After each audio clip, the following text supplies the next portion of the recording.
Olá, muito bom dia a você que nos acompanha aqui pelo Notícias Agrícolas no ar. Mais um boletim do mercado do boi. Um ano bastante interessante de ser analisado, afinal de contas, é marcada aí a virada de ciclo, de fato, da pecuária. No entanto, em alguns momentos que tem o seu histórico consolidado ao longo dos últimos anos, isso se inverteu esse ano, como por exemplo o período de entre-safra, que tem alta de preços. A gente teve, pelo contrário, pressão nas cotações, algumas coisas que acabaram surpreendendo o produtor. Tem a questão da demanda, tem a questão do aumento da oferta e principalmente das perspectivas para o próximo ano. É por isso que a gente convidou o Wagner Yanagisawa, analista de proteína animal lá do Rabobank, para nos ajudar a entender tudo o que aconteceu nesse ano, principalmente os fatores que foram importantes aí na formação de preços e na consolidação dos preços da arroba do boi aqui no mercado interno e também no mercado internacional, mas principalmente para saber o que vem por aí. Seja bem-vindo, meu amigo. Obrigado por nos ajudar a entender um pouquinho mais desse cenário. É um ano importante de ser analisado porque as coisas não aconteceram conforme o protocolo, né, Wagner? O que foi o diferencial desse ano? O que você coloca na balança aí para ter sido tudo tão diferente, hein? Seja bem-vindo, meu amigo. Olá, bom dia, Alexander. Bom dia a todos que nos assistem. Sempre um prazer estar aqui com você. Bom, para quem estava aguardando que esse ano seria um ano um pouco mais fácil, né, em termos de análise do que o ano passado, realmente se enganou. Para quem espera que o ano que vem vai ser um ano mais fácil do que esse ano, tem tudo para ser um ano tão desafiador quanto esse ano, né? Principalmente por conta do número de variáveis aí que estão impactando o mercado.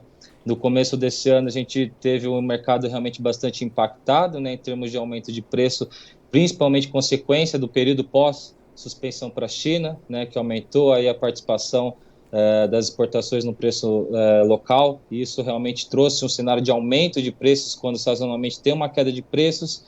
Com o avançar dos meses, o aumento principalmente dos abates das fêmeas, a gente viu que os níveis de oferta realmente, principalmente para o mercado doméstico, ultrapassou os níveis da demanda aí pela primeira vez depois de alguns anos, né, de pressão, mesmo ali segundo semestre de 2019. Com isso a gente está vendo esse cenário realmente bem atípico de preço na segunda metade do ano, onde em termos de fundamento a gente vê uma recuperação do lado da demanda, porém, né, por conta do lado da oferta, por conta também de uma demanda doméstica que ainda está patinando ainda para recuperar, a gente vê esse cenário de pressão nos preços, que sem dúvida deve impactar nesses patamares de preço aí no começo do ano que vem, né, que tem efeito sazonal de queda de demanda. Pode ser que a gente tenha quedas menores, né, de preço do que a gente já tem visto nos últimos anos, por conta desse cenário de preços em patamares um pouco abaixo do que a gente estava esperando nesse momento do ano, né? Pois é. Muita novidade para o produtor, mas vamos lá, vamos entender, vamos por partes. Quando a gente Vamos fala lá. desse aumento de oferta, isso já era previsto. A virada do ciclo, a inversão do ciclo já estava meio que sendo esperada pelo setor. O que surpreendeu de fato, Wagner? Eu acho que o início das quedas dos preços ali no final do primeiro trimestre, começo do segundo trimestre, isso já foi sazonal, mas acredito que a forte queda nos preços acabou trazendo um movimento aí de cascata para quem já estava com animais, com fêmeas aí para descartar, né? Isso realmente trouxe uma pressão adicional. E o outro fator é a questão do estoque de machos, né? Provavelmente como o período de retenção de fêmeas veio um pouco antes ali já de 2021, veio de 2020, parte de 2019. Então, para esse ano a gente já viu um volume de machos também um pouco maior. Então, esse incremento aí de oferta com relação aos níveis de demanda, que na nossa visão trouxe os preços realmente em patamares um pouco abaixo do que a gente estava esperando, principalmente quando a gente estava olhando ali no primeiro semestre desse ano, né? Vamos traduzir isso em números? Quando a gente fala dessa participação maior de fêmeas, como é que a gente demonstra isso? Quando a gente olha nos últimos 2 anos, a gente viu que os abates de fêmeas ali nessa época agora de outubro do mês anterior estava patinando ali entre 28 e 29 por cento, né, a participação com relação a machos e fêmeas. Quando a gente viu no começo desse ano, em março, né, os dados de março, esse volume de fêmeas passou para 42%, né? Então foi um aumento muito maior. muito mais animais aí de fêmeas indo realmente para os abates. Isso foi um dos fatores que, sem dúvida, trouxe esses aumentos no nível de oferta, que em comparação com a demanda trouxe cenário de queda de preço, né? Mas, de fato, a gente está vendo mais fêmeas ainda já participando dos abates, basicamente por conta dessa tendência de queda no preço da cria, né? Então, realmente desestimula e consolida esse movimento que a gente fala aí de inversão do ciclo pecuário, né? Que deve se intensificar para o ano que vem, que o volume de crias realmente, né, de bezerrada já chegou no mercado, deve continuar evoluindo nas categorias animais aí no próximo ano e traduzir em mais animais aí aptos para serem abatidos, né? Quer dizer, as fêmeas participando mais das escalas de abate, é mais carne sendo produzida para ser ofertada principalmente no mercado interno. Mas e quando a gente olha o rebanho como um todo, essa retenção de fêmeas nos últimos anos, resultou de fato num aumento do rebanho? Perfeito. Os dados do IBGE mostram um crescimento bem forte na casa dos 3% no rebanho do ano passado, né? Foi um aumento bem significativo comparado com os anos anteriores, que na prática basicamente se traduz aí de um aumento, né? Não só um pouco menor das categorias animais dos machos, mas principalmente das fêmeas por conta desse momento de retenção, né? Então mostra que de fato foi um movimento sincronizado a nível de Brasil, não foi algo só regionalizado, né? Então esse aumento de 3% sem dúvida vai se traduzir numa maior oferta de animais prontos para ser abatido aí nesse próximo ano. Pois é. Então, isso ainda tende a aparecer, portanto, nos próximos anos. Essa continuidade de ampliação do rebanho tende a aparecer. Mas e como é que fica a demanda, Wagner? O que a gente pode entender da demanda e vai ser uma demanda suficiente a ponto de enxugar ou pelo menos de equilibrar essa relação com a oferta? Bom, na nossa visão, os níveis de demanda do ano que vem, quando a gente fala em mercado externo, né, a gente deve continuar tendo níveis de sustentação interessantes aí, principalmente por parte da China. Grande ponto de atenção por parte da China é a questão da econômica, né? Eles estão com algumas limitações, estão passando um processo aí de desaceleração. Na nossa visão, isso deve impactar numa queda de 5% em termos de volume de importação com relação a este ano. O grande ponto positivo para o Brasil e para a Argentina e Uruguai, que são os maiores exportadores para a China, é por conta dos preços, né? Historicamente, a gente é conhecido por exportar para a China cortes mais baratos. Num cenário de pressão econômica, né, redução no poder de compra, no quesito de carne bovina, os cortes mais baratos, que é o que a gente está exportando, até ganham um pouco mais de destaque, né, em detrimento dos cortes mais premium, que é o que os chineses estão acostumados a comer nos restaurantes e nos hotéis. Então, para o lado das exportações, a gente acredita ainda no horizonte de oportunidades, não só para a China, mas também Estados Unidos, né, passando um processo de queda de produção, deve levar a demanda para o mercado externo. Na nossa visão, o nosso principal desafio em termos de demanda deve se continuar focado no mercado doméstico, né? É o nosso maior demandador, cerca aí de 70%, deve cair próximo um pouco mais de 65% por conta desse aumento das exportações, mas o mercado doméstico, enfim, é o grande consumidor, né, da produção total. Nesse cenário aí de desaceleração do PIB, a gente vê desafios um pouco maior, principalmente também as incertezas com relação ao auxílio. A gente vê que os desafios, né, para recuperação do consumo estão um pouco maior, mas na nossa visão a gente deve ver um cenário de recuperação de consumo doméstico na casa de 1,5% com relação a esse ano, que deve se traduzir no aumento de produção também na casa de 2%. Exportação, na nossa visão, deve continuar trazendo oportunidades, deve ser mais um ano recorde, com aumento aí na casa de 1,5% com relação a este ano, né? Mas, de fato, consumo doméstico e essa recuperação, né, cenário de recuperação do poder de compra deve ser o maior desafio para o setor no ano que vem. Por isso também que a gente está acreditando, né, nesse cenário de maior oferta, né, com demandas ainda em dificuldade, principalmente do mercado doméstico, de se elevar. A gente acredita que, pelo menos em patamares de preço do boi gordo média ano, né, comparado a esse ano, deve fechar em patamares um pouco abaixo do que a gente viu esse ano, né, tem visto nesse ano. Tá. Deixa eu voltar um pouquinho lá. Vamos Deixa eu lá. ver se eu entendi. A China pode ou tende a reduzir as compras para o ano que vem. No entanto, o Brasil, pelo fato de ter uma carne mais barata, ou enfim, ter um perfil de carne mais, que atende mais a necessidade ou que tem uma competitividade maior no mercado interno chinês, pode tirar vantagem disso. É isso? Perfeito. Perfeitamente, né? A gente pode estar sujeito a ver um cenário de redução de demanda por parte da China, porém, a gente deve sofrer menos do que outros mercados, principalmente aqueles que exportam um corte, né, de maior valor agregado, por conta dessa maior importância em termos de preço. O outro ponto importante também é que a gente está passando agora, né, lá na China, chegada das estações mais frias, chegada, aumento, né, retomada do aumento de novos casos, não só de PSA, de gripe aviária, mas também de coronavírus. Então, com o chinês ficando mais tempo em casa, o aumento do consumo, né, ou a sustentação do consumo dos cortes do Brasil deve ganhar também participação, porque é basicamente o que a gente tem visto, né, nessas mudanças de hábito do chinês em termos de consumo. Ficando mais tempo no lar, consumindo carne bovina, é o corte brasileiro que tem atendido, né, essa mudança de hábito. Então, essa questão, principalmente como vai ser o controle, né, por parte do governo em termos de flexibilização para esses novos casos de coronavírus que estão surgindo. Vale lembrar que a gente tem uma nova variante aí com maior poder de dispersão, então isso também aumenta os desafios, né? Essa questão do governo vai impactar diretamente não só o tipo de consumo, né, se vai ser mais dentro do lar ou fora, mas também todo esse cenário de desaceleração econômica lá, que sem dúvida deve impactar no poder de compra por parte do chinês. Quando a gente pensa do lado da oferta lá na China, tem as questões da sustentabilidade, né? Eles têm aí adotado parâmetros, né, bem agressivos em termos de sustentabilidade, pensando aí nos próximos anos. Então, isso deve limitar o lado da oferta, né, em termos de abertura de novas áreas, principalmente, de gado a pasto.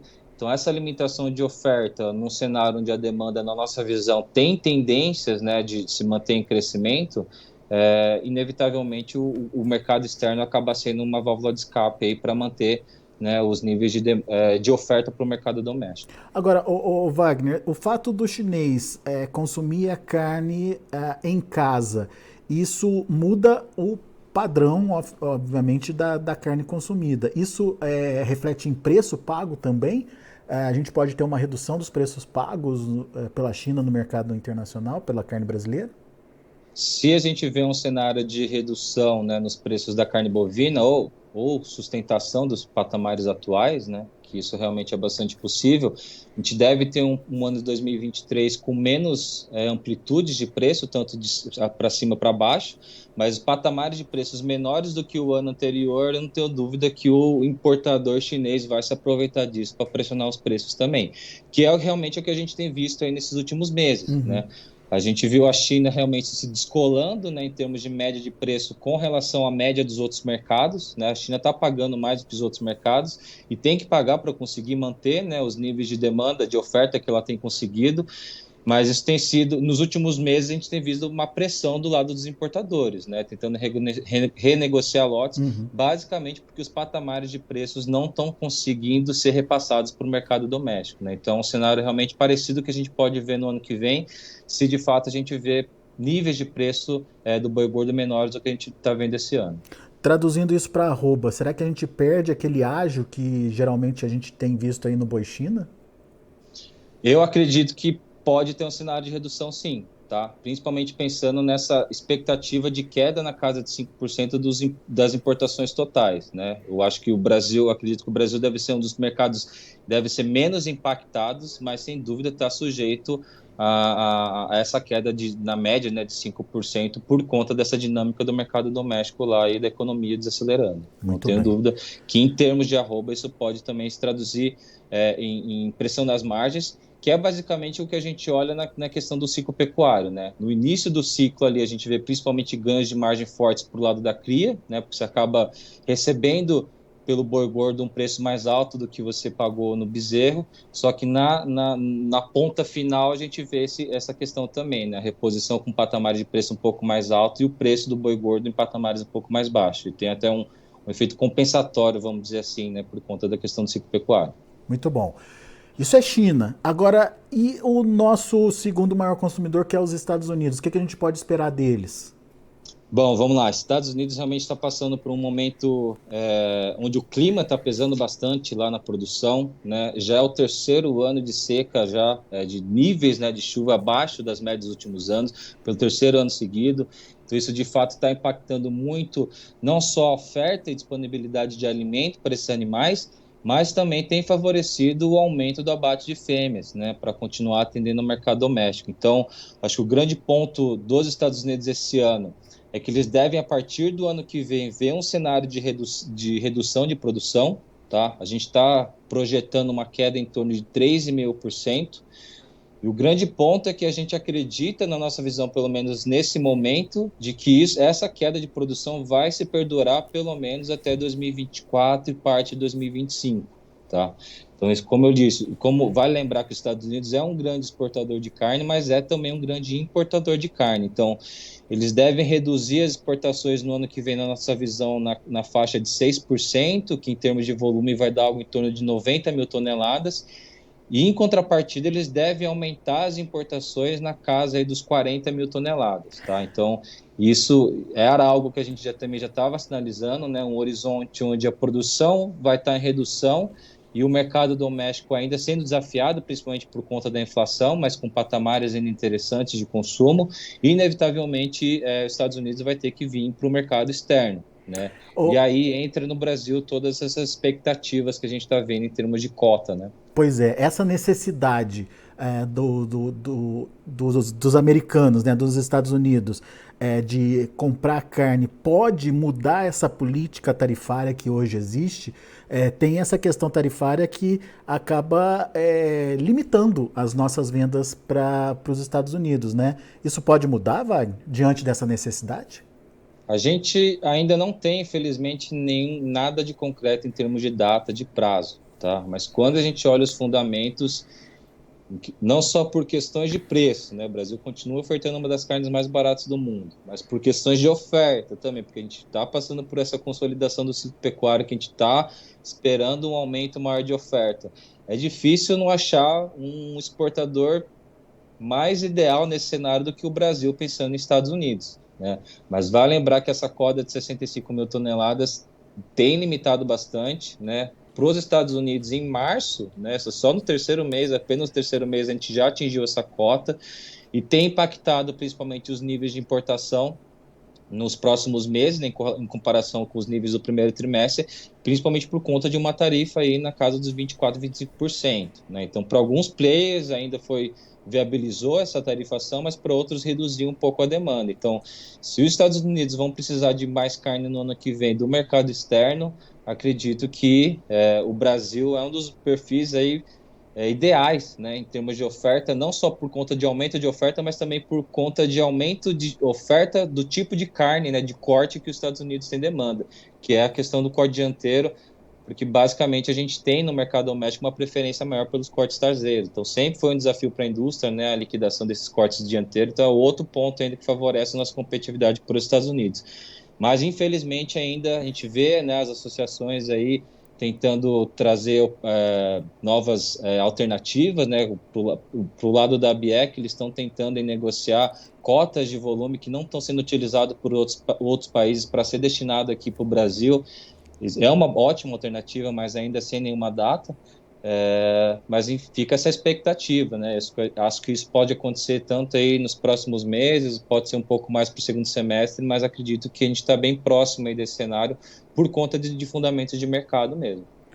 Agora, pelo que o relatório de vocês está dizendo, tem aí um concorrente importante aí para a gente quando a gente compara aí com essa venda para os Estados Unidos, que é a Austrália, que durante muito tempo teve aí problemas na produção, mas me parece que está se recuperando, Wagner. Até que ponto essa Perfeito. recuperação é efetiva e até que ponto isso pode ser uma concorrência direta? Bom, perfeito. A gente já estava com essa expectativa de uma retomada aí para o lado da Austrália da produção. Rebanho já tem se recuperado. Esse ano, realmente, as margens de produção foram bastante penalizadas lá na Austrália por conta desse aumento nos custos, tá? Isso, de fato, penalizou as margens, reduziu um pouco do ritmo de aumento aí de produção que a gente estava até esperando para esse ano. Então, para esse ano, a gente está até projetando uma queda, né, na casa de 2% no volume com relação ao ano passado. Porém, no ano que vem, por conta desse aumento de rebanho, principalmente de animais vindo a pasto, e uma expectativa, né, de uma safra de pasto aí, boa, né, para alimento para esses animais, para o ano que vem a gente está esperando um aumento na casa de 5,8%, né, de quase 6%. Vai ser, sem dúvida, um dos maiores aumentos aí do comparativo anual dos últimos anos. Mostra que, de fato, a Austrália vai ter incrementos de oferta interessante e isso, sem dúvida, vai sinalizar também aumento de oferta para o mercado externo. Então, não tenho dúvidas, era algo que a gente também já estava cantando já, né, essa bola aí nos últimos meses. A Austrália é historicamente um grande ofertador de carne, né, negociador de carne para os Estados Unidos, para a produção de hambúrguer. Para o ano que vem, não tenho dúvida que esse incremento de oferta no rebanho da produção vai também traduzir em maior competitividade com relação à carne brasileira. O grande ponto é que, de fato, em termos de preço, né, realmente o Brasil está bem mais competitivo do que a Austrália, pensando em mercado internacional, né? Muito bom. O que é um ponto de vantagem aí para a produção brasileira nesse sentido. Bom, ok, a gente entendeu como vai ser ou como pode ser esse cenário aí de movimentação de demanda para o mercado interno e para o mercado internacional. Mas e para o preço do boi, da arroba do boi? Como é que isso fica, Wagner? Quais são as expectativas do Rabobank em relação à precificação da arroba? Bom, como eu disse, a gente está ainda vislumbrando um cenário ainda de aumento de produção para o ano que vem na casa de 1,5%. Parte desse aumento para atender mercado externo, né, que a gente está projetando mais um aumento na casa de 1,5% nas exportações e o consumo doméstico também mais 1,5%. Acho que essa questão do consumo doméstico, como eu disse, deve ser um dos grandes pontos aí que deve interferir nos patamares de preço do mercado doméstico, tá? Se de fato for um ano um pouco mais afiador, acredito que as chances hoje são baixas, mas se porventura não tiver um auxílio emergencial, né, a manutenção do auxílio emergencial, não tenho dúvida que a nossa recuperação dos preços ali em termos de fundamento a partir do começo do segundo trimestre vai ficar um pouco mais difícil e com isso os patamares de preço em termos de recuperação podem ficar também um pouco mais limitados, tá? Essa questão de mercado doméstico e recuperação do poder de compra é um dos principais pontos que a gente tem aí usado, né, em termos de fundamento para acreditar que os patamares de preço do boi gordo no ano que vem vão ficar em patamares menores do que esse ano. Se a gente for pegar os dados de preço do boi gordo, né, no acumulado de janeiro até novembro e projetar o que a gente está vendo de preço futuro para novembro e dezembro, o preço do boi gordo esse ano deve fechar na casa ali dos 302, 303, até uns R$ 305 na média ano. Para o ano que vem, a gente acredita que vai ficar um pouco mais próximo aí desses 300, com possibilidade, sem dúvida, de cair para casa ali dos 290, né? Então, deve ficar atenção, porque, de fato, esse volume de cria e de recria já está no mercado, né? Existem estímulos ainda para aumento de abate de fêmea, né? Descarte de fêmeas, principalmente mais velhas. Então, esse incremento de demanda ainda com patamares de oferta, de demanda ainda e recuperação para o mercado doméstico devem trazer patamares de preço um pouco abaixo na nossa visão. Bom, então a gente tem uma oferta crescente e uma demanda que ainda, principalmente a demanda interna, que ainda é uma interrogação. Então, precisa ver o comportamento dessa demanda. Se correr tudo bem, se tiver uma expansão de demanda interna, daí sim a gente tem uma consolidação aí dos preços da arroba. Mas se isso não acontecer, muito possivelmente a gente vai ver preços médios abaixo do que foi praticado esse ano, certo? Perfeito, perfeito. Temos de margem, sem dúvida também, né? Aqueles 2 anos muito fortes de incrementos de margem que a gente viu ali 2020 e 2021, realmente dificilmente vai retomar esses patamares aí nesse curto, médio prazo, né? Você tem números dessa possibilidade de redução de margem, Wagner? Não tenho fechado ainda, Alexander, mas por conta pode desse ser menor. cenário, né, de queda para o lado da receita, dificilmente os patamares de níveis de margem devem se manter no próximo ano, né? Muito bom. Principalmente por conta daquele efeito, né, de uma reposição mais cara, principalmente, e patamares de preço do boi gordo um pouco menores, realmente a margem vai ficar um pouco menor, né? A relação de troca já está melhorando, mas isso vai ser refletido mais lá na frente só, né? Perfeito, perfeito, exatamente. Muito bom. Wagner, Bela análise, muito obrigado mais uma vez por estar aqui com a gente e nos ajudar a entender um pouquinho desse cenário do boi. As explicações muito pertinentes aí para essa movimentação dos preços e vamos torcer para que haja uma recuperação da economia, que a gente possa de fato ter aí uma melhora do consumo interno, é tudo que a gente espera e que isso reflita em melhora de remuneração também para o produtor. Vai ser difícil, mas estamos lá, estamos olhando o que vai acontecer aí, vamos trazendo todas essas informações à medida que elas forem chegando aqui para a gente. Muito obrigado, Perfeito. viu, Wagner, pela sua participação. Eu que agradeço, Alexandre, o convite e de fato realmente deve ser um ano tão desafiador como esse ano.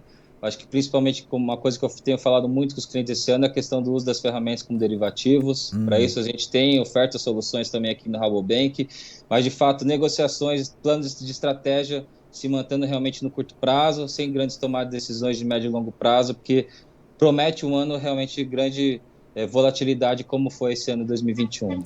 Isso é fundamental que você está falando, Wagner. Aprender a comercializar e, mais do que isso, aprender a se proteger, né? Porque Perfeito. quem imaginava que esse ano seria assim, né? No momento de queda nos preços, a gente teve alta. No momento de alta dos preços, a gente teve queda.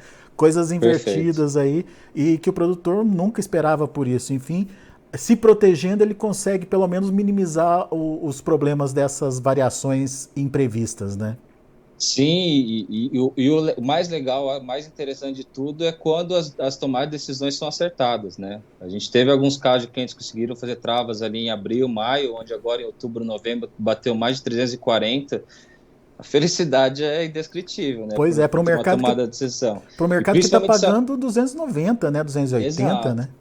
E principalmente saber que existem opções, né?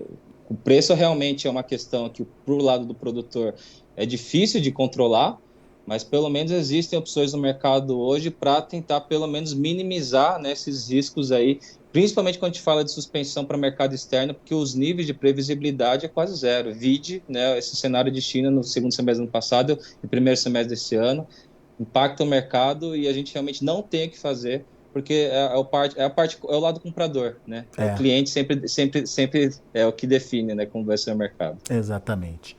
Muito bom, Wagner. Rabobank tem lá, então, as ferramentas. Quem quiser mais detalhes, mais informações, procura o pessoal lá da Rabobank, que é sempre importante estar protegido, estar atento ao que pode acontecer e participar da melhor forma do mercado com planejamento. Perfeito. Obrigado, Wagner. Grande abraço, meu amigo. Até a próxima.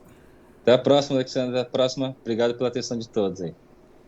Tá aí, Wagner Yanagisawa aqui com a gente, trazendo as informações do mercado, explicando de fato o que aconteceu e trazendo as tendências para o próximo ano.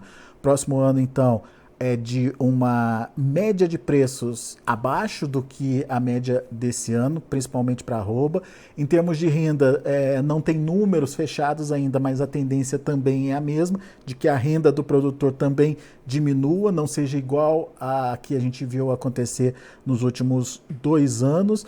E a expectativa é com relação à demanda, se essa demanda interna melhora ou não melhora, se vai ter crescimento da economia ou não a ponto de justificar essa volta do consumo interno. Se isso não acontecer, fica mais difícil de ver melhora de preços aí para a arroba. Vamos aos números de fechamento, de andamento do mercado, na verdade, lá na B3, Mercado Futuro, lá em São Paulo, dezembro, trabalhando com queda, 1,12% a R$ 299,60. O janeiro caindo um pouquinho, ontem a gente viu o mercado trabalhando nos 307, hoje R$ 306, queda de 0,97%. Fevereiro ali nos 306,90, uma alta de 0,89%, mas esse negócio aconteceu às 10 horas da manhã, portanto, tem um mercado ainda em andamento que pode mudar o lado dessa negociação aí para fevereiro. O indicador CPEA fechou o dia de ontem a R$ 268,10, abaixo dos 270, uma queda de 0,89%. Muito bom, são os números de hoje do Mercado do Boi. A gente vai ficando por aqui, agradeço a sua atenção e audiência. Na sequência tem João Batista Olive com Tempo e Dinheiro aqui no Notícias Agrícolas. Continue com a gente.